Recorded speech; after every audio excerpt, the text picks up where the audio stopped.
I don't torment myself. I do the best I can. I give it everything I've got, give it the old college try. On his deathbed, in the final hours of a life spent behind cameras and beneath studio lights, Gregory Peck spoke the name of the woman he loved most. It wasn't the name the tabloids had whispered for half a century. It wasn't the glamorous co-star audiences assumed had captured his heart during Hollywood's golden age. It was someone far quieter, far steadier, someone who had spent nearly 50 years standing just outside the spotlight while the world speculated about someone else entirely. To understand why that final admission mattered so much, you have to go back to the beginning, to a childhood so unstable that few would have predicted Gregory Peck would ever learn how to love anyone at all.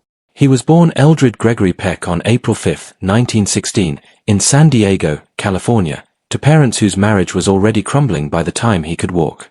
His mother, Bernice, known to everyone as Bunny, filed for divorce when he was still a small child, an almost unthinkable act for a woman in that era. According to biographer Gary Fishgall, whose 2002 book Gregory Peck, a biography remains one of the most thorough accounts of the actor's life, the marriage had been troubled for years, and the separation left young Gregory in a strange limbo. Neither parent, it seemed, was prepared to raise him. It was his grandmother who stepped into that void, and it was she who gave him the closest thing to a stable childhood he would know, taking him to the movies nearly every week, unknowingly planting the seed of a career neither of them could have imagined. That fragile peace didn't last. When Gregory was still a boy, his grandmother was diagnosed with stomach cancer, and biographer Michael Freedland, in his own account of Peck's life, described how the young boy lay awake at night listening to her suffering through the wall separating their rooms. He would read the newspaper to her in the mornings, trying to offer some small comfort in a situation utterly beyond his control. Not long after, he was sent away to a Catholic military academy, and it was while he was there that his grandmother died. He never saw her again. It was a loss that shaped him profoundly, teaching him early and painfully what it meant to lose someone irreplaceable, a lesson that would echo through every relationship he formed for the rest of his life. Peck eventually enrolled at the University of California, Berkeley, intending to study medicine, following what he believed was expected of him. But it was there, almost by accident, that acting found him. Working as a kitchen helper to pay his tuition, tall and striking with a voice that seemed built for the stage, he caught the attention of a drama coach who recognized something in him worth cultivating. He left Berkeley just one course short of graduating, choosing instead to chase a career on Broadway, a decision that would have seemed reckless to almost anyone else but felt, to him, inevitable. New York was not kind to him at first. He slept in Central Park when he couldn't afford rent, worked as a barker at the 1939 World's Fair, and took whatever odd jobs kept him fed while he auditioned relentlessly. During this period of struggle and self-discovery, he also suffered a back injury during a dance training session that would trouble him for the rest of his life, an injury serious enough that it later exempted him from military service during World War II. Hollywood, desperate for leading men while so many actors served overseas, opened its doors to him almost by default, but Peck made the most of the opportunity with a shrewdness few young actors possessed, refusing to sign an exclusive studio contract and instead negotiating deals with 4 different studios, giving himself creative control that most performers of his generation could only dream of.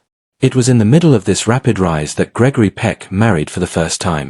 In 1942, he wed Greta Kukkonen, a Finnish-born woman 5 years his senior, and the couple went on to have 3 sons together. For a time, there seemed like a stable partnership, built during the uncertainty of wartime when so many young couples rushed toward commitment. But as Peck's career accelerated through the 1940s, with acclaimed performances in films like The Keys of the Kingdom and Gentleman's Agreement, the pressures of fame began to strain the marriage in ways that quiet domestic life could never withstand. Greta struggled with the demands placed on her husband, and Peck, by his own later admission, grew increasingly aware that something essential was missing from the relationship, even as he tried for years to preserve it for the sake of their children. It was during this same era, in 1945, while filming Alfred Hitchcock's psychological thriller Spellbound, that rumors first began to circulate about Gregory Peck and his co-star, Ingrid Bergman. The two shared undeniable chemistry on screen, and for decades afterward, gossip columnists and biographers alike speculated about whether that chemistry extended beyond the set. Peck himself, notoriously private about his personal life, said almost nothing publicly about Bergman for nearly half a century. It wasn't until long after her death in 1982 that he finally acknowledged, in carefully measured words, that something real had existed between them during that period, though he never offered details, describing it only as a connection between 2 young people caught up in an intense and complicated moment in their lives. That admission, brief as it was, became the foundation of decades of speculation that Ingrid Bergman had been the great, unspoken love of Gregory Peck's life. But the story audiences constructed around Bergman obscured something far more important happening in Peck's personal life during the early 1950s, a chapter that would ultimately answer, definitively, the question of who he truly loved. By then, his marriage to Greta was effectively over in every way but on paper, both of them remaining under the same roof largely for appearances and for their children's sake. In 1952, Peck traveled to Europe to begin work on what would become one of his most beloved films, Roman Holiday, opposite a young and then unknown Audrey Hepburn. It was Peck, notably, who insisted the studio give Hepburn equal billing above the title, recognizing before almost anyone else that she was about to become a star in her own right, a gesture of generosity that revealed a great deal about his character even as his personal life remained in turmoil. Before making his way to Rome, Paramount arranged for Peck to stop in Paris for a press interview, a routine publicity obligation that would end up reshaping the rest of his life.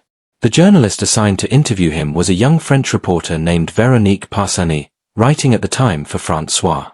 What was supposed to be a brief professional exchange became something else entirely. Peck was struck immediately by her intelligence and quiet confidence, and Parsani, for her part, later described being surprised by how unassuming and genuine the famous actor seemed in person, nothing like the polished Hollywood figure she had expected to meet. Their interview ended, and they parted ways, each returning to their own lives without any indication that their paths would cross again. But they did cross again. As Peck's marriage continued to disintegrate, his thoughts kept returning to the young journalist he had met in Paris. He reached out to her, and what began as a simple lunch together turned into an afternoon at a racetrack, and then into a courtship that deepened steadily over the following years.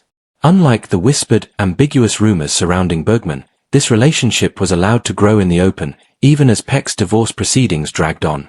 Finally, after 14 years of marriage, his divorce from Greta Kukkonen became official on December 30, 1955. He did not wait. The very next day, December 31, 1955, Gregory Peck married Veronique Parsani.